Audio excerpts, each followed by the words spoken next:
Hey team, Jesse Dale here with Anytime Fitness Indy South, home of Results One. And as promised, we're gonna have a little bit of fun with today's episode.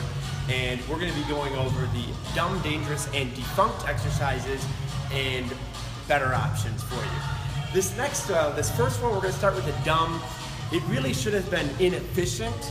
However, I needed to match the other two D's, defunct and dangerous. So dumb is all I can come up with, but it's really not dumb, it's just inefficient. So before I get into this and create any controversy to the viewers out there, I have two prerequisites.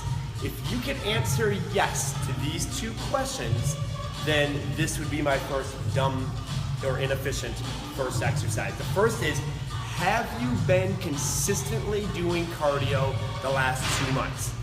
If the answer is yes, okay, then proceed to the next question. Are you doing the cardio that you've been doing the last 2 months purely to lose body fat? So you must answer yes to those two questions, and that brings up our inefficient, or our first D, our dumb exercise, which would be less cardio.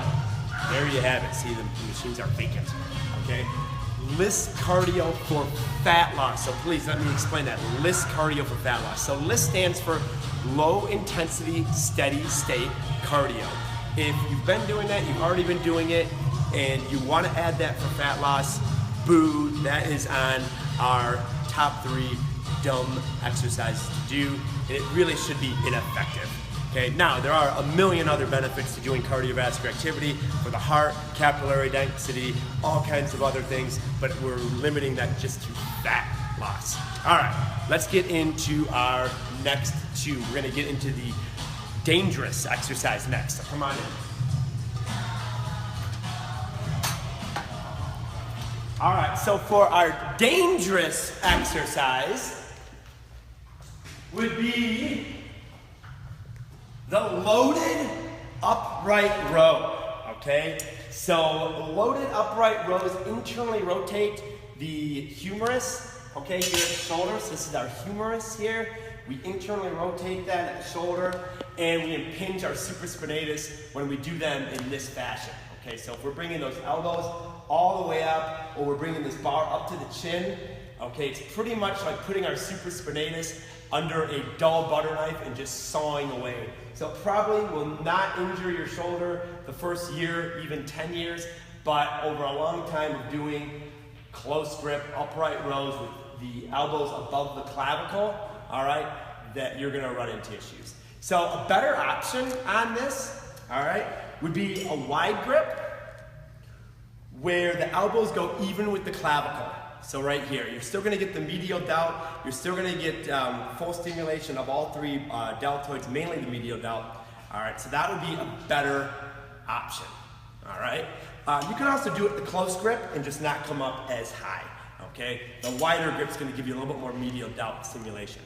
Also, doing these for the wrist, it's a little bit healthier for the wrist if you do them with a dumbbell or a band, okay? And that tends to be less detrimental to the wrist. By the way, back to, I didn't give you an alternative to the low intensity steady state cardio.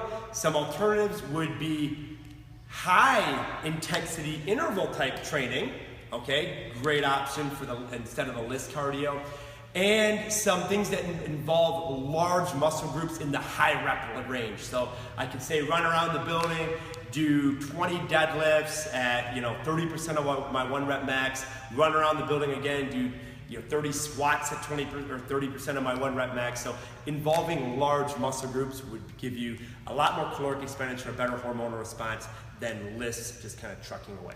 All right, so the dangerous was our upright row with our elbows coming up before the clavicle. All right, so the last is the defunct. And I literally cannot stand this exercise, and I Googled it and I cannot find one bad thing about it, but I am still letting my own bias come in, and I'll tell you why for the most defunct exercise, and then I'm gonna give you a couple other different options. And I know a lot of people would disagree. Admittedly, I can't find anything wrong, but I'm going to go over with my last 18 years of experience what I feel is wrong. All right, and that is the slam ball. Okay? I know trainers love to have their clients do slam balls, all right? Well, all a slam ball does is get sand all over the gym and bust our balls. That's it, okay? Those two things, these things are expensive. We gotta order new ones. But other than that, why do I not like the slam ball, okay? So here's a typical slam ball. Everything's looking good. We come up, all right? And then we slam the ball down as hard as we humanly possibly can until it bleeds sand all over the gym and we have to get new balls, or the balls are technically busted, all right?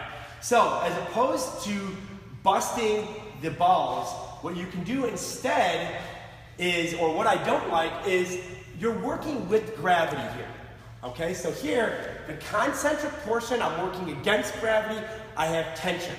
Now I'm switching on the slam part, I'm working with gravity. There is literally no eccentric benefit to that because you're working with gravity, all right? So you want to work typically against gravity for progressive overload to take place. So that's the one reason I don't like slam balls. The other reason is it busts your balls. They bleed sand all over. We already went over that. And then again, because you're working with gravity, you're eliminating the eccentric portion of the lift, all right? I know, trainers, you guys are still going to use them. You're still going to have your clients slamming balls all over the gym. Fine, but those are my 3 reasons why I don't care for slam balls. What I would say to do instead is a ball clean, where now we have an eccentric portion. So in a ball clean, I'm coming up, there, I can even press it, but instead of slamming it down and eliminating that eccentric portion of the lift and working with gravity, why don't I just bring it back down, do a squat, bam, and that's 1 rep, and then I can come back in to another rep. Okay, again, I can press it up. See, now I have not eliminated any of the eccentric part of the lift. And don't tell me that the slam portion activates your cores. There's a million other better ways to activate your client's core. Another thing that we can do instead of slam balls would be releasing that energy. Okay, you'll get a lot more stimulation in your type 2B muscle fibers. So what I like to do is, I call it ball over the rig. So coming right up, cleaning, get low, and then plumbing it over the rig. Okay, so we're just kind of releasing it. Similar to the ball clean, I'm still taking away the eccentric portion of the lift, but I'm really able to propel up, or propulse myself up and explode up and work in my explosive strength. All right, so there we have it. List cardio, if your body's used to doing it and you're using it solely for fat loss, boo, stop, do high intensity interval training or a different style of circuit training instead. Upright rows, as far as dangerous with the elbows above the clavicle, boo, don't do those. Elect more for high grip or not bringing the elbow above the clavicle, all right? And ball slams, boo, they just bust balls, bleed sand all over, and they eliminate the eccentric portion of the lift, and you're working with gravity as opposed to against gravity, so a ball clean and press would work great, or a ball thrown over the rig. Thank you very much for joining. We'll see you next Monday for Monday Muscle Madness.